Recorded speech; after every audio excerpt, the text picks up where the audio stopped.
Wow ये काकी ई की चढ़ेने छियै ये ई की बना रहल छियै ये तीमन बना रहल छियै बुझलिही झटपट वाला तीमन।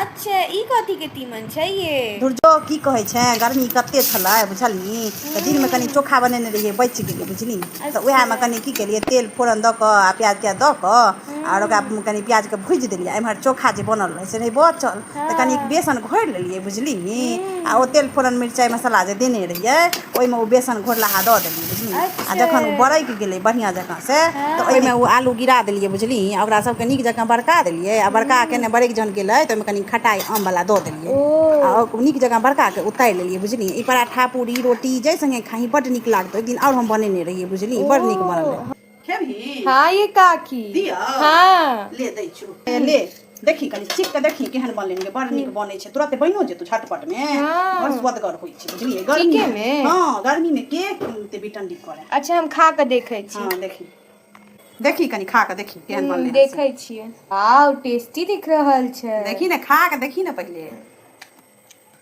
बहुत टेस्टी बनलै ये काकी।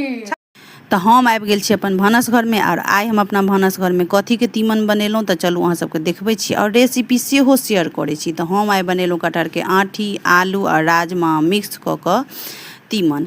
एहि दुआरे मिक्स कऽ कऽ बनेलहुँ कियाकि कटहर के आँठी हमरा ओते नहीं नीक लागैए और राजमा हमरा पतिदेव के ओते नहीं नीक लागै छनि तऽ दुनू के मिक्स कऽ कऽ कनी नीक जकाँ बनेलहुँ तऽ सब गोटे खेलहुँ।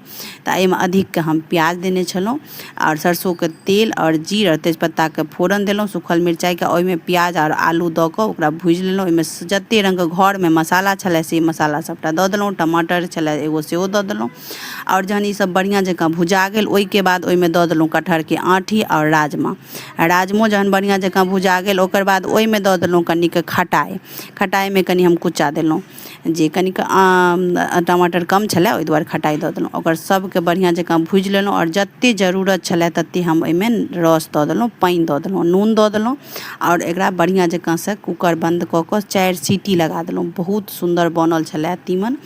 तऽ बनलाके बाद किछु एहन दिखैमे लागै छलै और ई पूरी पराठा कचौड़ी जै संगे खाइयो नीक लागल भात संगे नीक लागत। तऽ अगर अहाँ सबके घर में यऽ तऽ एक दिन बनायब और खायब बहुत नीक।